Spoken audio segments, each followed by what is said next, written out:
Welcome to the Put It On Experience. I'm Kay Elliott, your style plug, and today we're going to talk about putting that shit on and getting to know our guests better. Welcome to the conversation.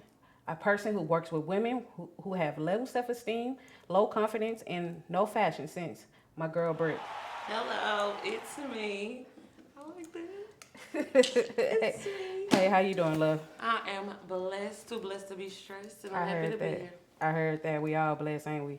Hey, I appreciate you from coming all the way from Nashville because you just found out you need to be down here. But I appreciate you making that happen for me. So I appreciate you very much. Not a problem at all. I'm grateful to even be in a position to have the opportunity to be here. That matters. Yeah, I told you this it right here. This let you know that you are who you say you are. Very much so. Heard. All right now. So before we get into it, what you styling today? Mm, where did I get this one? So, I have this shirt that I got from, I really want to say Shein. I'm a Shein girly. Very different, very unexpected.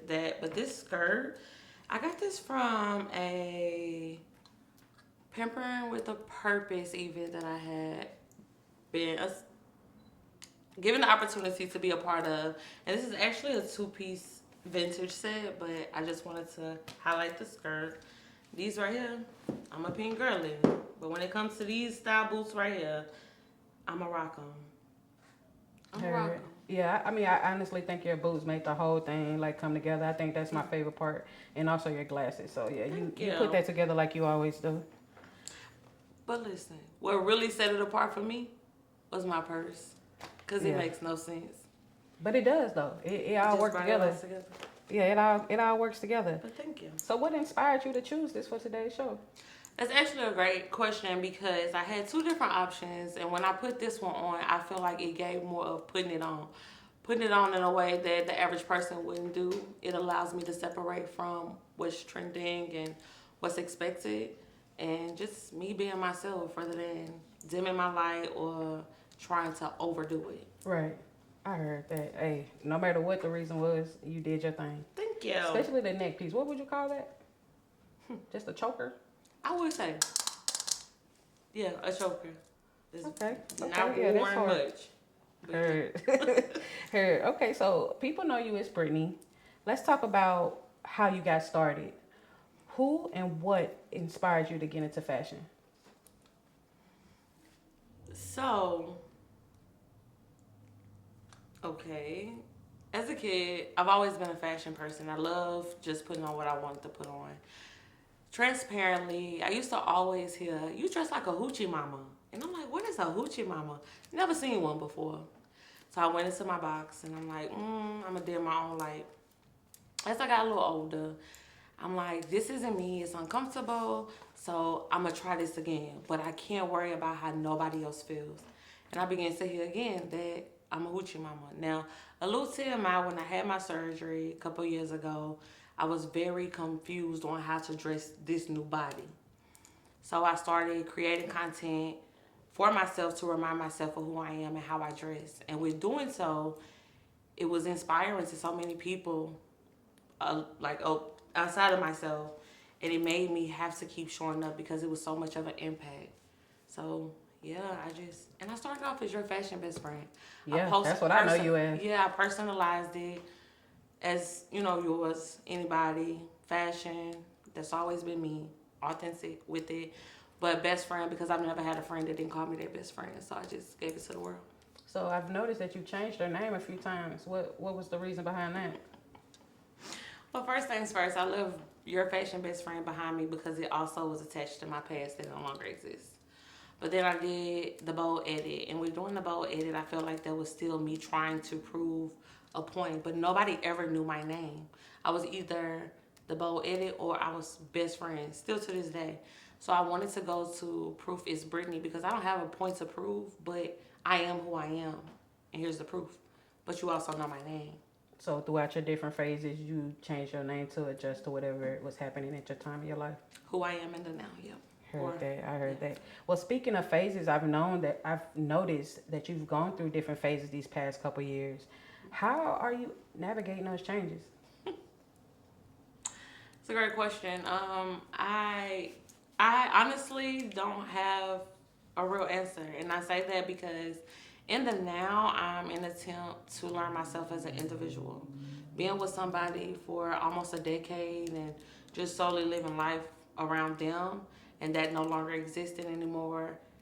Now I have to find myself as an individual. So I don't really know. Say it's pending. We just gonna say it's pending. It's pending. I heard that. All right, so I noticed like over the years of us following each other, you play around with prints all the time, whether it's leopard or cheetah, something like that, zebra. I done seen you do the zebra before. When you putting those fit together, what gives you the courage to be different in that aspect? To be honest, it's however I see myself when I look in the mirror. I've always been a mirror girl.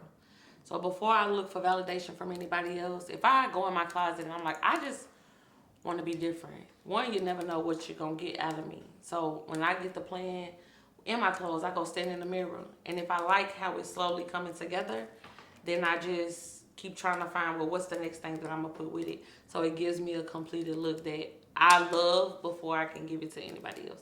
So you find what you like and then just start building on top of that. Yep. I heard that. Yeah, I was always wondering because you always make it look right, but I was like, I would never, you know what I'm saying? I would never try to put those pieces together. So yeah, you do your thing on that. Thank you. So I am a masculine presenting woman. So most of the time I'm dressing more masculine. As a feminine presenting woman, how hard is it to put together your looks? Because I know for me, long as my shoes and my hat, my outfit's probably gonna be done deal. I can work out the middle, but is it difficult to build an outfit as a feminine woman because you guys have a lot of factors coming into looks? Yes and no. And why I say yes is because me personally, I have to plan it in advance. It takes time. This look is very much spontaneous, but I love it. But I gave myself two options. On a day-to-day basis, just say for instance, I'm going somewhere with my friends, they have to let me know in advance so it gives me time to play in my closet to see if what I'm putting together is something that's going to align with how I want to show up on that day. My hair matters, my look matters, how I accessorize it, my makeup, all of that matters. So yes, it can be difficult, but sometimes, like again, this is spontaneous and it still does for me what I needed to do, if that makes sense. Like, yeah, but it's not easy, but it cannot be hard. So if you don't get notice, you ain't going? Who? If you don't get advance notice, you ain't going? Well, yeah, I might just be late. You might, you might have be to late. rain check. Yeah, I have though, real bad. That's crazy. All right, so what doors have content created open for you?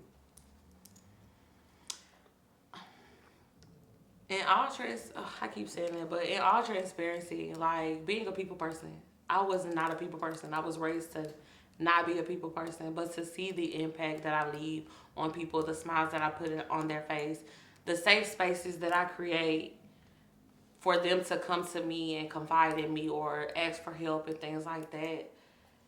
Those are the doors that's most important that has been open for me. Now, I do appreciate being able to partner with brands and things like that. But for me, it's more so the impact versus a dollar bill that comes behind it. Heard that. So what type of brands do you work with, being that, content creating has opened certain doors for you? So I have started, I've always been fashion for sure, but I have worked with like brands that have, well, I almost said on that. Like shapewear brands. I've worked with restaurants. I've worked with hotels. I've worked with like places that do like massages and detoxes for the body and things like that. So I'm trying to venture into lifestyle as well, but I know I will always be a fashion girl. I feel you on that. So I'm sorry. What do you love most about fashion and why? I genuinely believe that fashion is the ability to express what you can't say verbally. So I could be in a bad mood. I could be going through something that nobody knows anything about, but my fashion will speak louder than those internal emotions. So You don't look like you don't feel what you look like. I heard that. All right, so what advice would you give someone that is struggling to phase through? The best advice that I can give is always remember who you are. Not how anybody else feels about you, but who you are. When you look in the mirror, what you see and the value that you bring. One thing that I tell any and everybody is know that you're an asset and never a liability. And you'll only become a liability if you position yourself to be that. So, Oh yeah, that was a gem right there. You dropped a gem on that one. So, if you haven't already, do you plan to start a clothing brand? Why or why not? so I did when I was your fashion best friend. I used to have the best friend closet. Let that go. But I do have a brand that I'm working on, but I'm very strategic about it. I want it to be more so custom than me going out here working with manufacturers and all of that because it's too easy for everybody to have the same things.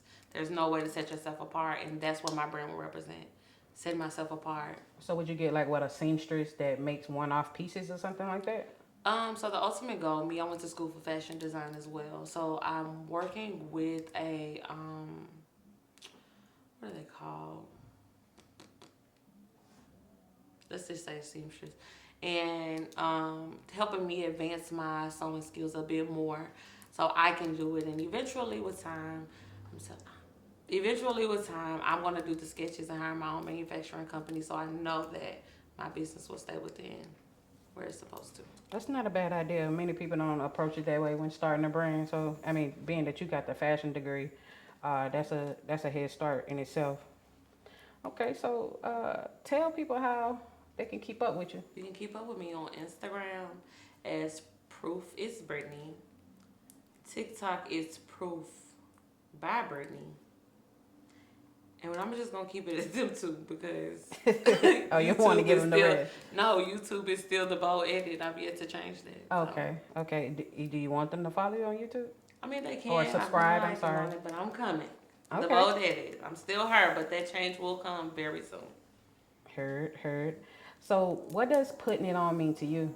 Putting it on means to me doing it authentically, like not looking for trends or anything like that. When you can do it amongst who you are as a person rather than what's going on or flowing in the world, that's how you really put it on, not following the trend. Heard authentically yourself. I feel you on that. Well, Brett, it was a pleasure you coming down here to chop it up with me. Until next time, thank I you. enjoyed it. Shake my hand. Shake my hand.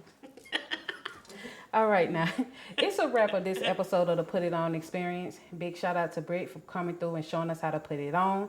Y'all already know. Hit that follow, drop a comment, like, and share. Thanks for tuning in, and let me know who should pull up next.